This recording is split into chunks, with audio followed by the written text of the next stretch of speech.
The morning sun glints off the polished windows of the Thorne Industries building in downtown Boston, where inside CEO Barrett Thorne stands at his floor-to-ceiling windows, surveying the city he's helped shape over the last 20 years. At 52, Barrett cuts an imposing figure in his perfectly tailored charcoal suit, silver hair adding distinguished grace to his sharp features. His corner office, minimalist and modern, speaks to a man who values precision and control. "Mr. Thorne, the board is waiting," his assistant Margot announces through the intercom. Barrett straightens his tie, gathering the papers for today's quarterly meeting. Just another Tuesday managing the technology empire he's built from the ground up. In the boardroom, Barrett commands attention effortlessly. "Ladies and gentlemen, our AI integration initiative has exceeded projections by 30% this quarter." He clicks through slides with practiced efficiency. "The European expansion is proceeding ahead of schedule, and our sustainability metrics." He pauses as his phone buzzes. A text from his wife, Diane, "Don't forget Blake's piano recital at 7. He really wants you there." Barrett discreetly slides the phone back into his pocket, a fleeting shadow crossing his face. His stepson Blake's performances always stir something uncertain in him. A reminder of the family life he stepped into 5 years ago when he married Diane. She brought warmth back into his world after decades of solitary focus on business, but sometimes he still feels like an outsider looking in at the concept of fatherhood. Meanwhile, across town at Logan Airport, 25-year-old Haven McCollin drags her carry-on through the terminal, her wild copper curls barely contained in a messy bun. Her best friend Zara walks beside her, both wearing the exhausted but satisfied expressions of people returning from a major achievement. "I still can't believe you actually qualified for the LPGA Tour," Zara gushes. "When did you even find time to practice between running the youth golf program and finishing your MBA?" Haven laughs, but there's an edge of determination in her voice.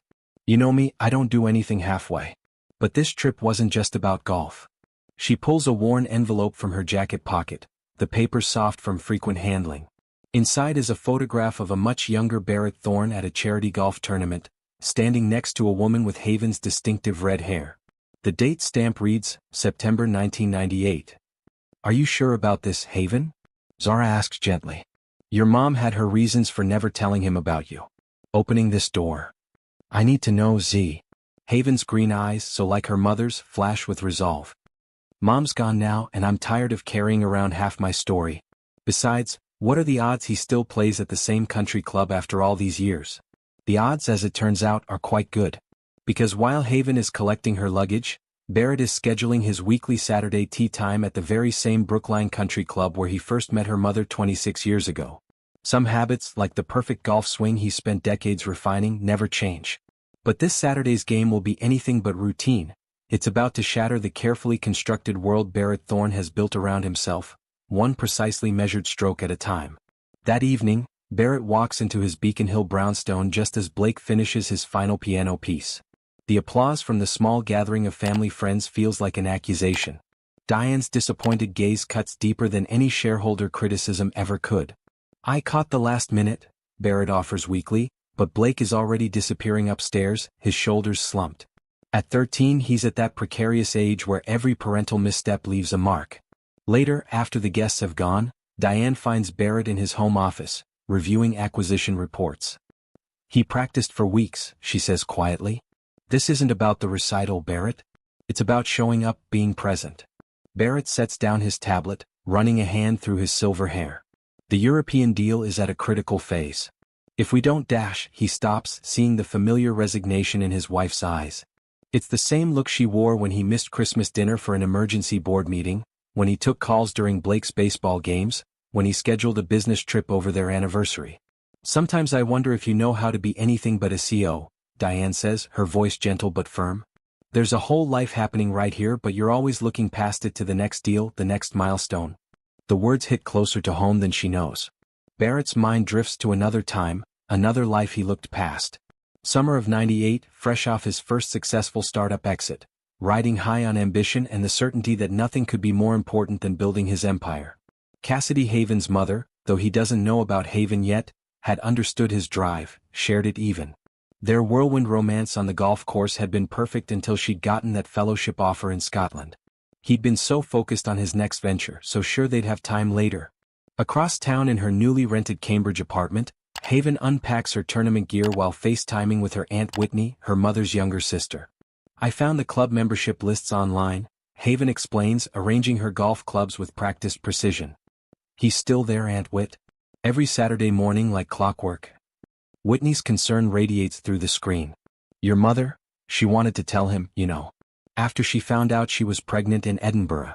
But by then he was all over the business news for his second company's IPO, engaged to some investment banker's daughter. The marriage that lasted all of 2 years, Haven adds, having done her research thoroughly. Did she ever try again? Cassidy was proud, honey. And scared his money and lawyers would try to take you away from her. She'd seen it happen to other single moms. Whitney pauses. Are you sure this isn't about losing her? About trying to hold on to some piece of her by finding him? Haven sits on her bed, fingers tracing the worn photo. Mom gave me everything: love, support, the best education she could afford. She taught me golf because it was their thing, but it became my thing too. I'm not looking for a replacement or a handout. She takes a shaky breath. I want to know where I come from. And maybe he deserves to know too. In his own bedroom, Barrett stands at the window looking out at the Boston skyline. Diane's words echo in his mind as he absent-mindedly touches his wedding ring. He's built his life around being in control, around carefully calculated risks and measurable outcomes. But lately there's been a growing emptiness that no business success can fill, a sense that he's missed something fundamental about what makes a life worth living. His phone pings with a reminder, Saturday tee time 8:30 a.m. The familiar ritual of his weekend golf game offers comfort. On the course, everything makes sense. Every shot has a clear objective, every hole a defined path to success. He has no way of knowing that in 3 days, on the same greens where he first fell in love with Cassidy McCollin, his precisely ordered world is about to be transformed by a chance encounter with a copper-haired stranger who shares his perfect swing and his DNA. Saturday morning dawns clear and crisp over Brookline Country Club. Barrett arrives early as always, his graphite shaft titliced clubs gleaming in the morning sun. The familiar routine settles his mind after a week of tense negotiations and Blake's continued cold shoulder at breakfast. Looking sharp today, Mr. Thorne, calls out Rex, the elderly groundskeeper who's maintained these greens for 30 years. Though you might have some competition. There's a young pro warming up on the practice green, got your exact stance, I'd say. Barrett barely registers the comment as he heads to the first tee. His regular playing partners, fellow CEOs and board members have cancelled, leaving him with a rare solo round. Perfect. No small talk, no business discussions disguised as leisure. Just him, the course, and the precise mathematics of the perfect swing. He's lining up his first drive when he hears it, the distinctive crack of a driver meeting ball with flawless contact, followed by an appreciative murmur from other golfers. Despite himself, Barrett turns toward the sound. The morning sun catches a flash of copper hair as a young woman follows through on her swing, her form hauntingly familiar. Haven feels his gaze before she sees him. She spent months preparing for this moment, but now that it's here, her carefully rehearsed words desert her. She takes her time retrieving her ball, using the moment to steady her racing heart. Beautiful drive, Barrett comments professionally, golfer to golfer. That's a rare combination of power and control. Haven turns, meeting his eyes directly for the first time. Thank you. I had a good teacher. She pauses deliberately. My mother always said golf was about patience, about knowing when to take your shot. Something flickers in Barrett's expression, recognition, perhaps, or unease. Haven's green eyes, her stance, the way she adjusts her grip on the club, echoes of something he spent years not thinking about. Would you like to join me? The words surprise them both. Barrett Thorne doesn't play with strangers, doesn't deviate from his routine. But something about this moment feels significant, predetermined almost. I'd like that, Haven replies carefully. I'm Haven McCollin. The name hits Barrett like a physical force. McCollin. He hasn't heard that name in 26 years, hasn't allowed himself to think of summer evenings on this very course with another McCollin woman, who shared the same copper hair and perfect swing. Barrett Thorne, he manages, his voice professional despite his inner turmoil. Shall we? They play in silence for the first few holes, each studying the other's technique. Haven matches him shot for shot, her style a mirror of his own with subtle variations that remind him achingly of Cassidy. By the fourth hole, Barrett can no longer ignore the questions burning in his mind. McCollin, he says finally as Haven lines up a putt. Any relation to Cassidy McCollin? Haven's ball rolls true, sinking into the cup with a soft click. She straightens, turning to face him with composed determination. Yes, she says steadily. She was my mother. The past tense registers first. Was. She passed away last year. Pancreatic cancer. Haven's voice holds grief but also purpose. She told me about you when I turned 18. About the summer you spent together here before her fellowship in Scotland. About how she discovered she was pregnant after she left. Barrett's world tilts on its axis. The club feels suddenly heavy in his hands. Pregnant? He repeats, the word foreign on his tongue. I was born in Edinburgh, Haven continues, her calm exterior betraying none of her inner turbulence. March 15, 1999. Mom always said I came into the world swinging just like my father. Barrett sinks onto the nearest bench, decades of unspoken history crashing over him. A daughter. He has a daughter. All those years of building his empire, of measuring success in acquisitions and stock prices, and he never knew about this most fundamental connection. She never told me, he whispers, more to himself than to Haven. No, Haven agrees softly. She made her choice and I'm not here to judge it. I had a wonderful childhood, a mother who gave me everything she could. But now she's gone and I thought maybe it was time for truth. The morning sun climbs higher as father and daughter stand on the green where their story began, 26 years of absence stretching between them like a gulf. And yet, in their shared stance, their matching swings, their mutual love of the game's precise geometry, a bridge already exists waiting to be crossed. If you're enjoying this video and want more content like this, make sure to hit that subscribe button and turn on the notification bell. That way you won't miss out on any of the amazing stories we have coming up. Your support really helps the channel grow and keeps us bringing you more of what you love. Thank you. An uncomfortable silence hangs between them as they stand on the fourth green, the morning sun now high enough to cast short shadows. Barrett grips his putter tightly, his knuckles white, a man accustomed to controlling every aspect of his life suddenly finding himself completely unmoored. 26 years, he finally says, his voice rough. I should have known somehow. Felt something. He looks at Haven, really looks at her, seeing now what he'd initially missed, Cassidy's chin, his own nose, their shared intensity. Haven adjusts her golf glove, a nervous habit. Mom said you were a lot alike, both ambitious, both driven. Maybe that's why she didn't tell you. She knew you just launched your second company, that you were on your way to becoming. She gestures vaguely at him, all of this. Barrett barks out a laugh that holds no humor. All of this? You mean the 60-hour weeks? The missed holidays? The stepson who barely speaks to me because I can't seem to figure out how to be a father even with a second chance. He runs a hand through his silver hair. Your mother might have done you a favor. Don't, Haven says sharply, surprising them both. Don't dismiss what could have been. Mom didn't keep you away because she thought you'd be a bad father. She kept you away because she thought you'd be too good at it, that your money and influence would overwhelm everything else. They begin walking to the fifth tee, their golf game forgotten but the familiar motion providing a needed rhythm to this surreal conversation. She wasn't wrong about the influence, Barrett admits. Back then I would have thrown everything I had at taking control of the situation. But now... He stops walking, turning to Haven. What do you want from this? From me? Haven considers the question carefully, her green eyes, so like her mother's, focused on the distant tree-line. I'm not looking for a payout or a position in your company. I built my own life. I just qualified for the LPGA Tour, I run a youth golf program and I'm finishing my MBA. She smiles slightly. Turns out I inherited the overachiever gene from both sides. Pride flickers across Barrett's face before uncertainty clouds it again. The tour? That's impressive. But it doesn't answer my question. No, it doesn't, Haven agrees. She pulls the worn photo from her pocket, holding it out to him. Maybe I just wanted the chance to know the other half of my story. To understand who I am by understanding where I came from. And maybe... She hesitates, maybe you deserve the chance to know your daughter. Barrett takes the photo with trembling fingers.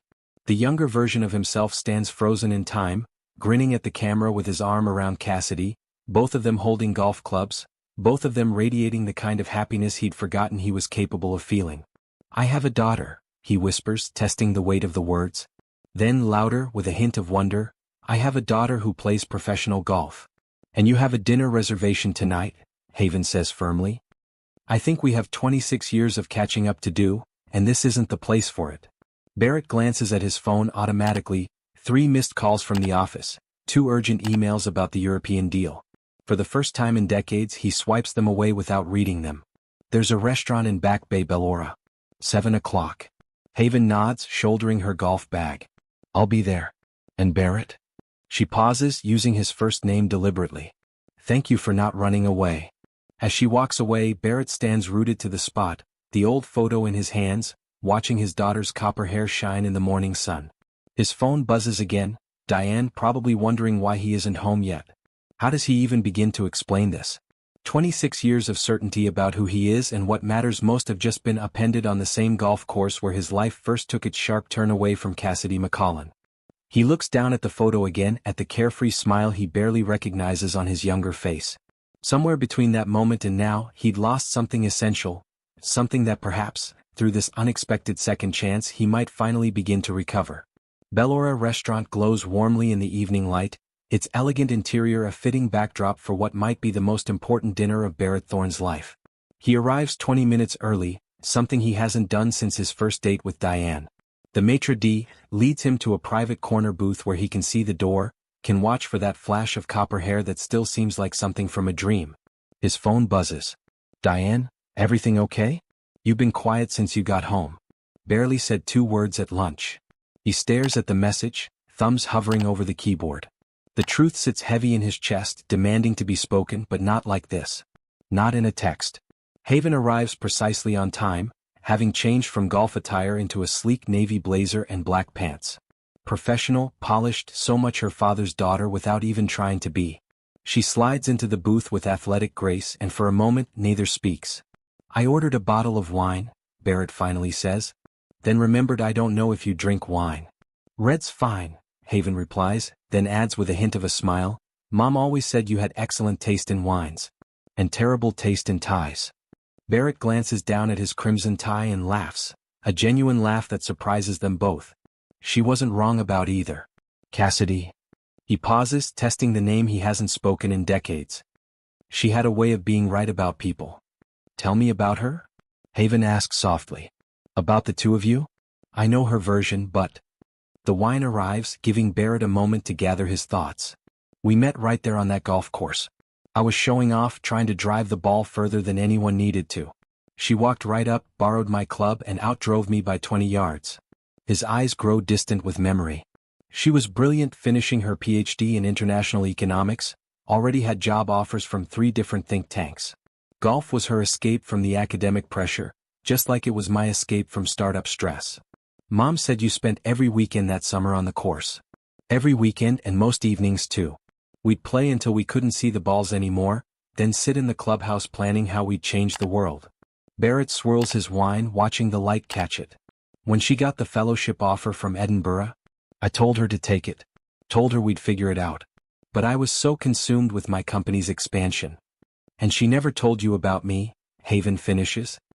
Never gave you the chance to figure it out. Barrett sets down his glass. I would have married her, you know. If she told me, everything would have been different. Would it? Haven challenges gently. You were both so driven, so focused on your careers. Maybe she knew that having a baby then would have meant one of you giving up your dreams. She couldn't let it be you and she wouldn't let it be her. So she chose for all of us. There's no bitterness in Barrett's voice, just a deep sadness. Was she happy? Haven pulls out her phone, scrolling through photos. See for yourself. She hands it to him, showing a series of images.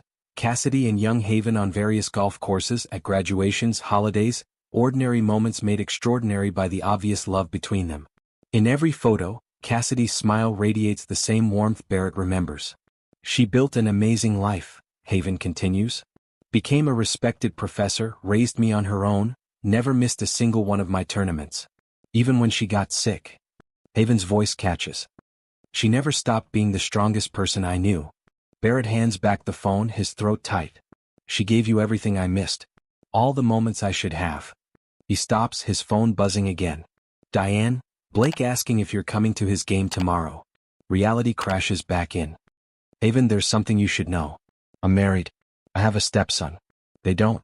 I haven't told them about this morning. About you. Haven absorbs this with remarkable composure. I know about your family. Did my research before finding you. Diane Whitman Thorne, prominent environmental lawyer. Blake, 13, piano prodigy. She meets his eyes. The question is, what do you want to tell them?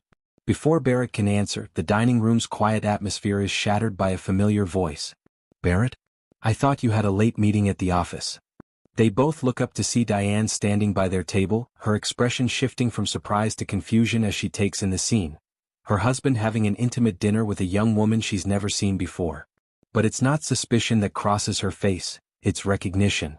Because Haven, with her copper hair and green eyes, looks far too much like Barrett for this to be anything but what it is. Diane, Barrett says, standing. I can explain. This is Haven McCollin. My daughter. The silence that follows Barrett's announcement seems to stretch for an eternity. Diane's legal training kicks in first, her face composed even as her hand grips her purse strap tightly. Your daughter? She repeats, her voice carefully neutral. I didn't realize you had a daughter. Neither did I until this morning, Barrett says quietly. He gestures to the empty space in the booth. Please sit with us. I think we all need to talk. Haven starts to stand. I should go. Give you two space to dash. No, Diane interrupts, surprising them both. Stay. Please. She slides into the booth, her professional demeanor wavering as she really looks at Haven. My God, you look just like him. Except the hair. That's from my mother, Haven explains softly. Cassidy McCollin. She passed away last year. Understanding dawns in Diane's eyes. The golf tournament photos. In your study, Barrett, the redhead in the old pictures you never talk about. She signals a waiter. I'm going to need a glass of whatever they're having. Barrett watches his wife carefully. I should have told you the moment I found out. But it happened so fast on the golf course this morning. Haven was there, and suddenly 26 years of not knowing became. He trails off, lost for words. Became real, Diane finishes. She accepts the wine the waiter brings, takes a measured sip. Does Blake know yet? No one knows, Haven assures her. I only found Barrett today. I'm not here to disrupt anyone's life or make claims on anything. I have my own career, my own path. She qualified for the LPGA Tour, Barrett adds, unable to keep the pride from his voice. Diane catches the tone, and something in her expression softens. Professional golf? Well, that's certainly on brand for a Thorne. She sets down her glass. Listen, Haven. I'm a stepmother myself. I know something about navigating complicated family dynamics. Whatever this becomes. I'm not your enemy. Haven blinks back unexpected tears. I wasn't sure what to expect, but not this, not such understanding. Oh, don't worry, I'm furious with your father for not telling me immediately, Diane says dryly. But not with you. Never with you. She turns to Barrett. We need to tell Blake. Before he somehow finds out on his own. He's already dealing with enough teenage angst without feeling like we kept this from him. Barrett nods, the weight of his responsibilities old and new settling on his shoulders. Tomorrow. After his game. Haven, would you want to be there? Haven hesitates. Are you sure? It's a lot for him to process. If you're going to be part of our lives, and I hope you are, we should start as we mean to go on. Openly. Honestly. Diane reaches across the table and squeezes Haven's hand. Besides, Blake could use someone in the family who isn't tone deaf. Barrett thinks middle C is a grade you get in school. The tension breaks as they all laugh, and for a moment they're just three people sharing a meal, sharing stories, sharing the beginning of something new. But Barrett's phone buzzes yet again. The European deal still demanding attention, the board still expecting decisions, the world outside this restaurant still turning.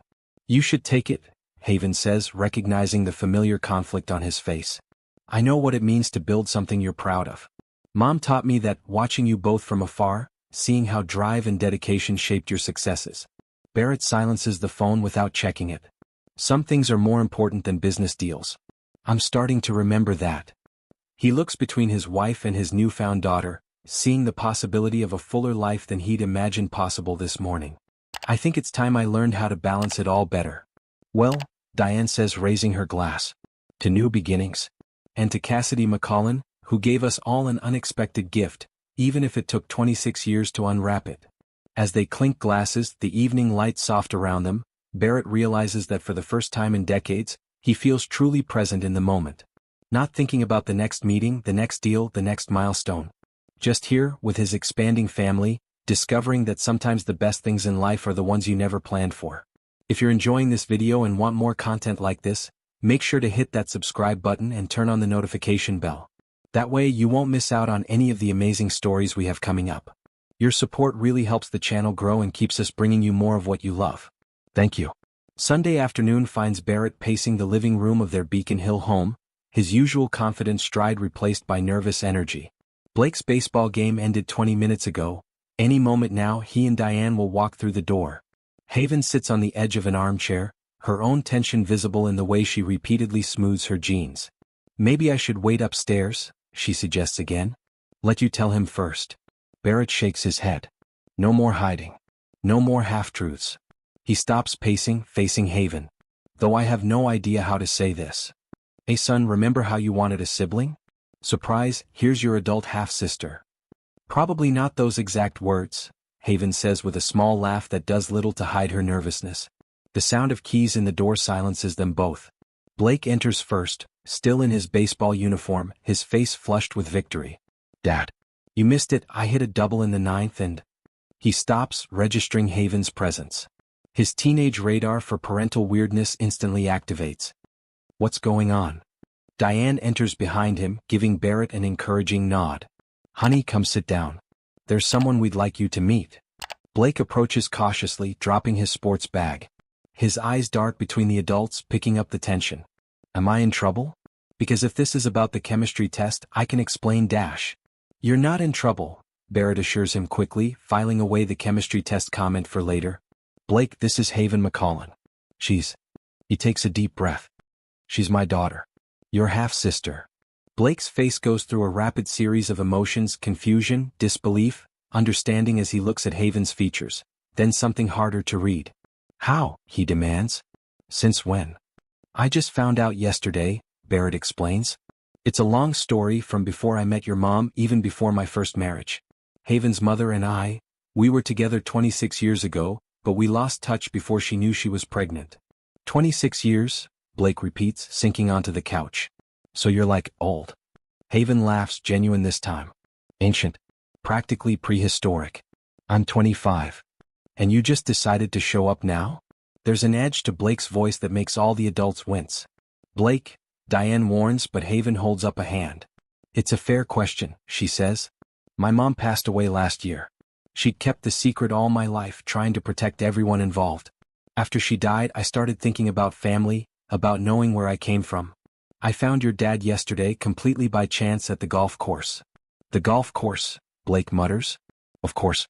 Because everyone in this family is obsessed with golf except me. Hey, I hear you're pretty amazing at piano, Haven offers. Mom was musical too. She played violin in the university orchestra. Me. I can barely handle chopsticks. Something in Blake's rigid posture eases slightly. Dad can't play either. He just pretends to understand my recitals. I appreciate the artistry, Barrett protests weakly, and for the first time, all four of them share a genuine laugh. Blake turns to his mother. You're okay with this? Diane moves to sit beside her son. I'm okay with family being complicated and messy and unexpected. I'm okay with people trying to do the right thing, even if it's hard. Are you? Blake looks at Haven again, really looks at her. Do you like video games? I'm pretty good at Mario Kart, Haven admits. Pretty good like Dad is, pretty good at understanding piano, or actually good? Actually good. Want to test that claim. Blake stands up, decision made. Setups in the game room. I'm taking Rainbow Road. Brave choice, Haven says following him. She pauses at the doorway looking back at Barrett and Diane. The gratitude in her eyes speaks volumes. Left alone, Diane takes Barrett's hand. That went better than expected. Did it? I feel like I've failed him somehow. Failed all of them, Haven. Blake, you. Life isn't a business plan, Barrett. You can't predict every outcome, control every variable. Sometimes the best thing you can do is be present for the messy parts and trust that love will find a way through. Upstairs, they can hear Blake's outraged, "No way," followed by Haven's triumphant laugh. Something tight in Barrett's chest begins to loosen. This morning he had a stepson who barely spoke to him and a daughter he'd just met. Now he has, what? A chance? A challenge? A family finding its way toward something new? His phone buzzes, another crisis at the office demanding attention. But for the first time in as long as he can remember, Barrett Thorne, CEO of Thorne Industries, finds himself exactly where he wants to be. Listening to his children trash talk each other over video games, holding his wife's hand, and learning that sometimes the best investments have nothing to do with business at all. Monday morning hits different at Thorn Industries. Barrett sits in his usual 8 a.m. executive meeting, but his mind keeps drifting to Haven's upcoming tournament qualifier and Blake's chemistry test confession. The CFO's voice fades into background noise as he pulls up the LPGA Tour schedule on his tablet, checking dates against his calendar. Mr. Thorn? His attention snaps back as Margot, his assistant, gives him a concerned look. The board is waiting for your decision on the European acquisition timeline. Barrett straightens in his chair, aware of all eyes on him. Right. The timeline. He glances at the projection screen, at the aggressive expansion plan he championed just last week. It's too rushed. We're pushing too hard, too fast. The CFO blinks in surprise. But you said the market advantage dash. The market will still be there in 6 months, Barrett interrupts. What won't be there is my daughter's first major tournament, or my son's summer recital series. The words slip out before he can catch them, and he can see the ripple of confusion around the table. As far as anyone knows, Barrett Thorn has a stepson, not a daughter. His phone lights up with a text from Haven. Lunch today? Need golf guru advice on tournament prep. A smile tugs at his lips before he can suppress it. There have been some recent developments in my personal life, Barrett continues, making a decision. Ones that have given me a new perspective on our company's work-life balance culture. The European expansion will proceed, but at a pace that respects our employees' family time. Including mine. The boardroom erupts in murmurs. Barrett Thorn, notorious workaholic, advocating for slower growth and family time? But before anyone can raise objections, the door bursts open and Zara Chin, Haven's best friend and head of the company's youth technology initiative, strides in. Mr. Thorn, sorry to interrupt, but you need to see this. She holds up her phone, showing a business news website. The headline makes Barrett's stomach drop. Thorn Industries CEO's secret daughter discovered family drama at Boston's top tech firm. The article shows a grainy photo of Barrett and Haven at Bellora, clearly taken by another diner.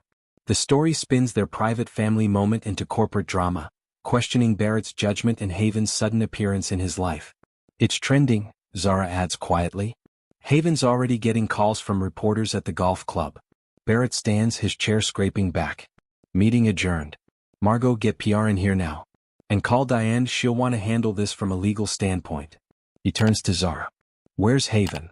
At the driving range, trying to focus on her qualifier. She said, and I quote, I'm not letting some clickbait drama affect my swing. Zara grins. She's definitely your daughter. Barrett feels an unexpected surge of pride, followed by protective anger. His newfound daughter shouldn't have to deal with corporate vultures circling her professional debut. He spent decades building walls between his personal and professional lives, but now those worlds are colliding in ways he never anticipated. His phone rings. Blake's school. The news has reached there too, and his stepson is dealing with sudden unwanted attention. Diane's already handling it, but Blake's asking for him. For the first time in his career, Barrett Thorn looks at a roomful of executives and multimillion-dollar decisions and knows exactly where he doesn't need to be. Cancel my afternoon, he tells Margot, already heading for the door. Family emergency. But the European investors dash. Will understand that some things matter more than money. He pauses at the door. And Margot?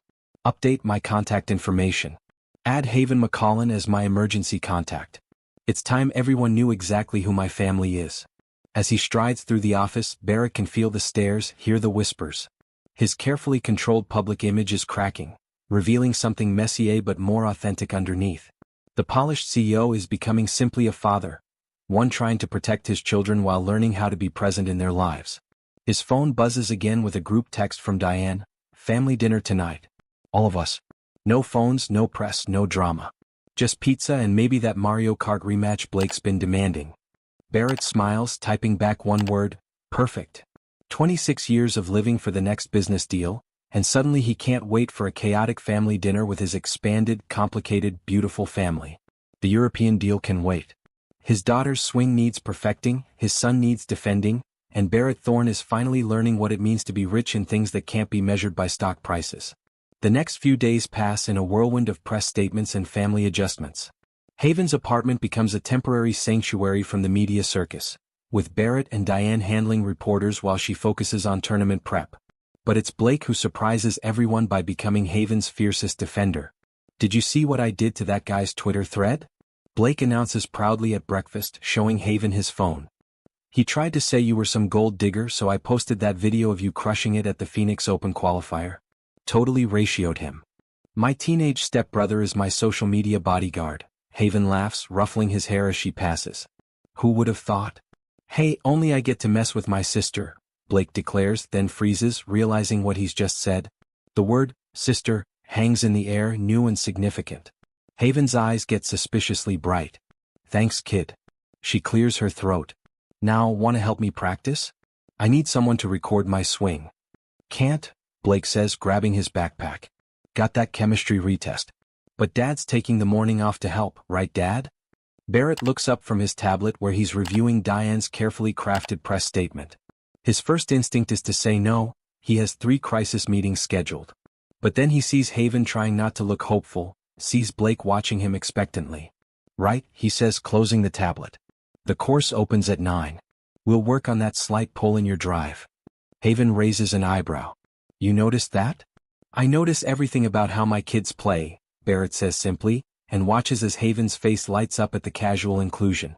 At the golf course, they find an unexpected ally in Rex, the elderly groundskeeper. He set up privacy screens around the practice area and seems to have developed selective hearing loss whenever reporters try to ask him questions.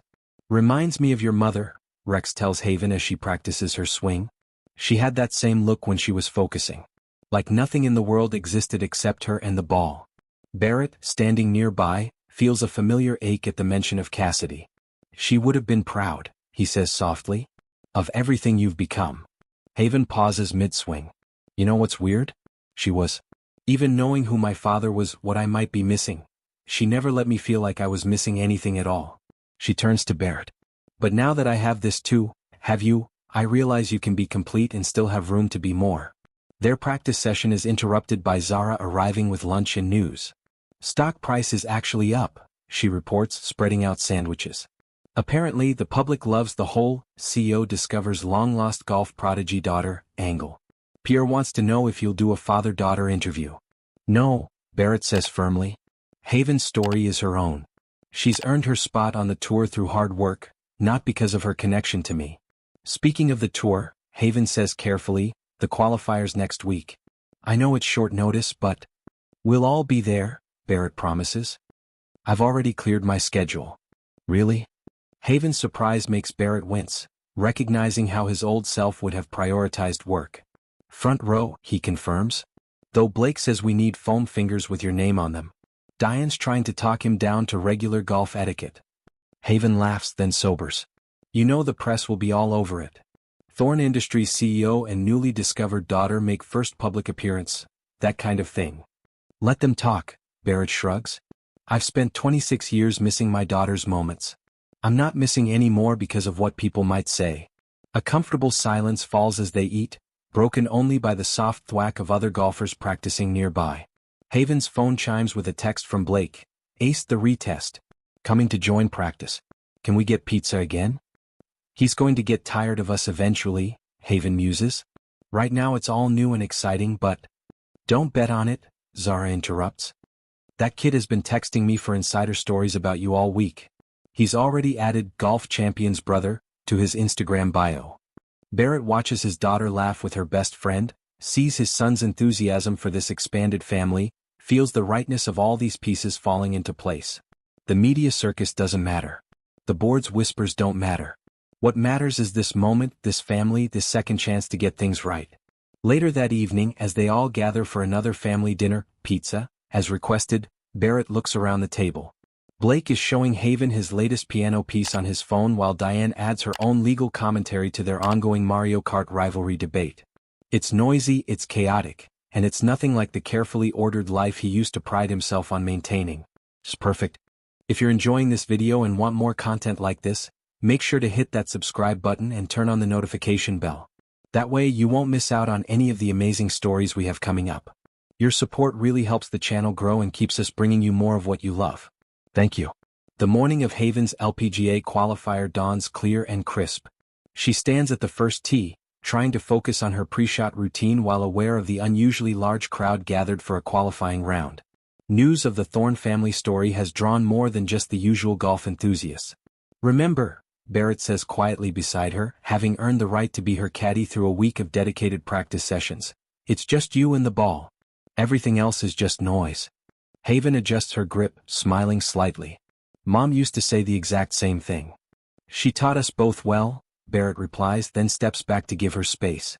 In the gallery, Diane manages to keep Blake from actually bringing out the foam finger he'd secretly ordered online, but she can't suppress his enthusiasm. That's my sister, he stage whispers to anyone who'll listen, drawing indulgent smiles from nearby spectators. Haven takes her stance, the familiar motion centering her. For a moment she sees double her mother teaching her this very swing on public courses across Edinburgh, and now her father standing behind her on one of the most important days of her career. The symmetry feels right, like completing a circle she didn't even know was unfinished. Her first drive is perfect, drawing appreciative murmurs from the crowd. As she walks to her ball, she catches sight of Zara in the gallery, filming everything for what she calls the family archives. Next to her stands Rex, the old groundskeeper who took the morning off for the first time in 12 years to be here. The round progresses with the kind of focused intensity Haven has trained for all her life. She can feel the pressure mounting as she maintains her position near the top of the leaderboard, but it's different now. Every time she looks over, she sees her family, all of them, this unexpected gift of people who showed up for her without hesitation.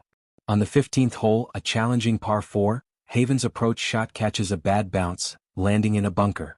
As she assesses the difficult shot, she hears Blake's voice carrying across the green, "No big deal, Haven.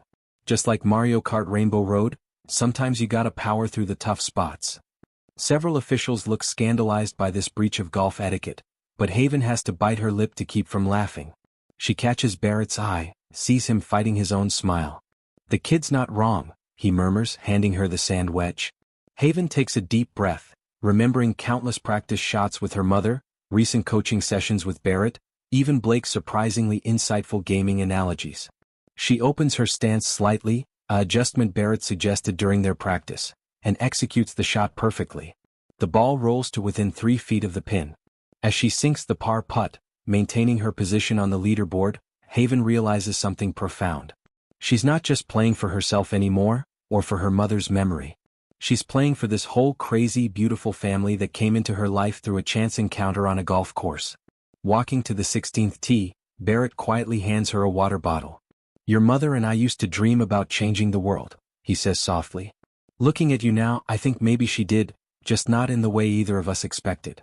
Haven blinks back tears, focusing on her pre-shot routine. 3 holes left and she's tied for third. The top 5 qualify. All around her, she can feel the energy building, the whispers about the CEO's daughter making her mark. But for the first time, that label doesn't bother her. Because they're not seeing the whole truth, she's not just the CEO's daughter or Cassidy McCollin's girl. She's Haven McCallanthorne, and she's finally playing with her whole heart. Blake's voice carries across the course again, this time in an attempted whisper to Diane. "Do you think she'll let me caddy next time? I've been studying golf on YouTube all week." The gallery chuckles, and Haven feels the last of her tension melt away. This is what her mother always wanted for her, not just success but joy. Not just achievement but belonging. As she lines up her next shot, Haven knows that regardless of the outcome, she's already won something far more valuable than a tour card. But she's still going to qualify. After all, she's a McCollin and a Thorne, and neither side of her family has ever been good at settling for second best. The 18th hole of the qualifier stretches before Haven like a final exam. She's holding steady in 4th place, good enough to qualify, but with no room for error. One bad shot could end everything. The gallery has swelled to unprecedented size for a qualifier, word spreading about the Thorne family drama unfolding on the course. Barrett stands quietly beside her, studying the yardage book. After nearly 4 hours of intense golf, his usually immaculate suit is wrinkled, his tie loosened, but his focus hasn't wavered once. "Water on the right," he says unnecessarily. Haven knows this course like the back of her hand. "But there's plenty of room left if you dash. Need to aim right to draw it back," Haven finishes. "Just like Mom taught me on the 7th hole at Royal Edinburgh." She sees Barrett's slight flinch at the mention of Cassidy and the life he never knew about. "Sorry, I didn't mean dash." "No," Barrett interrupts gently. Tell me everything about how she taught you. Every lesson, every moment, they're part of you.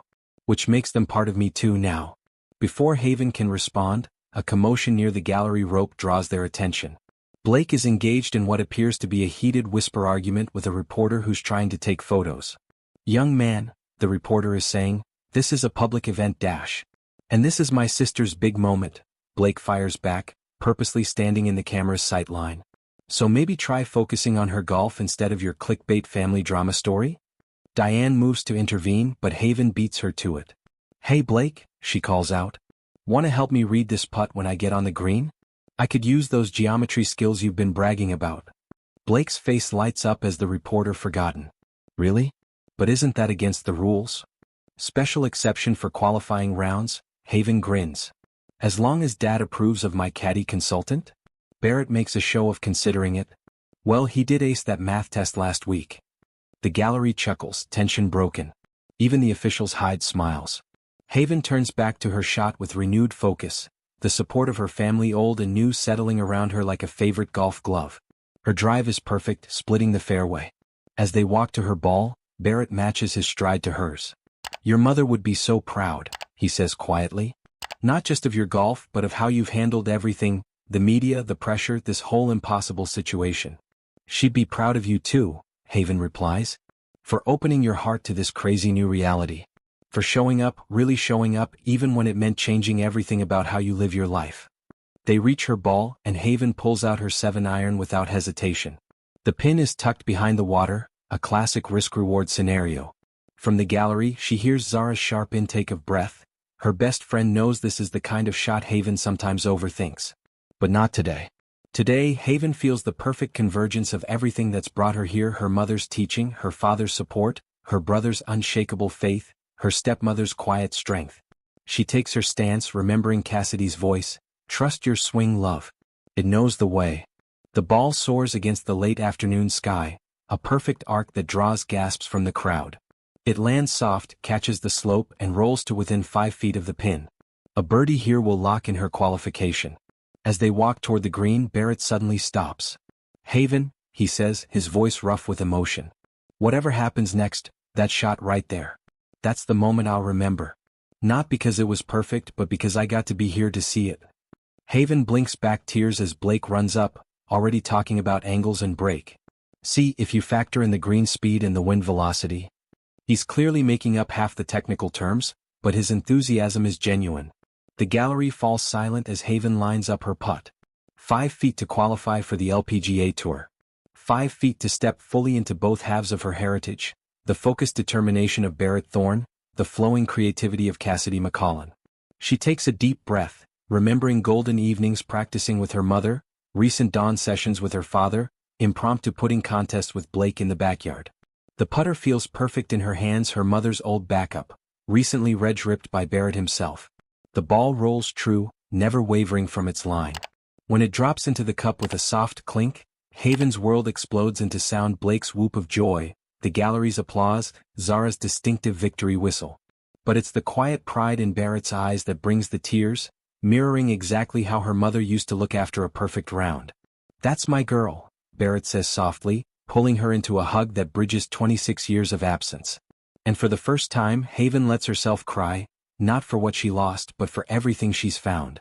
1 month after Haven's successful LPGA qualification, the Thorne family gathers in Barrett's renovated home office.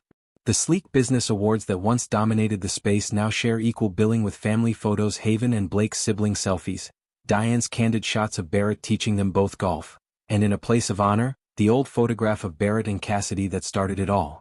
"Ready for the big reveal?" Haven asks, carrying in a wrapped package with Blake bouncing excitedly beside her. Barrett looks up from his desk, where he's finalizing a new company policy expanding parental leave and flexible scheduling. "What's this about? Open it." Blake insists while Diane watches from the doorway, smiling knowingly.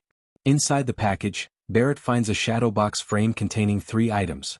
Haven's qualifier scorecard, the ball from her final birdie putt, and in the center, a business card reading Haven McCallan Thorne, LPGA Professional and Youth Golf Program Director, Thorne Community Initiative.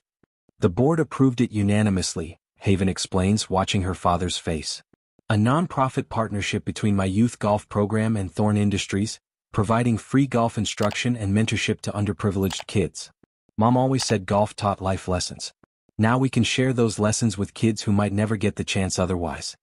Barrett traces the hyphenated surname on the card. McCallan Thorne, he says softly. You're taking both names? If that's okay, Haven replies. I thought, maybe it's time to stop seeing them as separate halves of my story. They're both part of who I am. Just like you're both part of who I am now, Blake adds. The golf-obsessed sister and the annoying brother who's still better at Mario Kart. Keep dreaming, kid, Haven laughs, ruffling his hair. Barrett stands, taking in his expanded family. You know, I spent decades thinking success meant having the corner office, the biggest deals, the perfect public image. I thought I could control everything by just working harder, pushing further. He shakes his head. But life had other plans. Better ones. Life has a way of giving us what we need, Diane adds, even if it's not what we thought we wanted. Like a sister who cheats at video games, Blake stage whispers. Or a brother who thinks golf is just fancy miniature golf, Haven counters. Or, Barrett says quietly, a daughter who showed up on a golf course and taught a CEO what really matters in life. Haven hugs her father, remembering that first meeting that seems both yesterday and a lifetime ago. Mom used to say that family is like a good golf swing. It doesn't have to be perfect to be beautiful. It just has to be real. Through the window, the sun sets over Boston, painting the sky in shades of possibility. On Barrett's desk, his phone buzzes with business emergencies and board messages, but for once he doesn't reach for it. Instead, he looks at the people around him, his wife's steady love, his son's irrepressible spirit, his daughter's hard-won wisdom. In their faces, he sees everything he never knew he was missing, everything he never knew he needed. How about dinner? He suggests. That little Italian place near the course? Can we get pizza? Blake asks hopefully. Actually, Haven says, I was thinking maybe we could cook together. Mom taught me her secret sauce recipe and I think it's time to share it.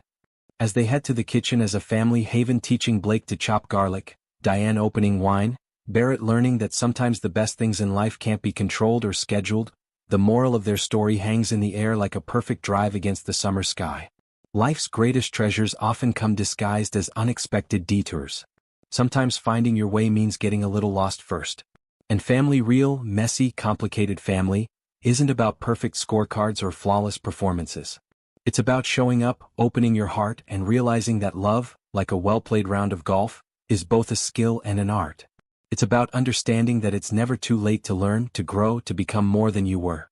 Most importantly, it's about recognizing that true wealth isn't measured in dollars or deals, but in the moments we share, the bonds we forge, and the love we choose to give freely without keeping score. If you enjoyed this story and want to support our channel, we'd be incredibly grateful if you could show your appreciation through super thanks. Your support helps us continue creating meaningful content that touches hearts and brings families together. Thank you for being part of our journey.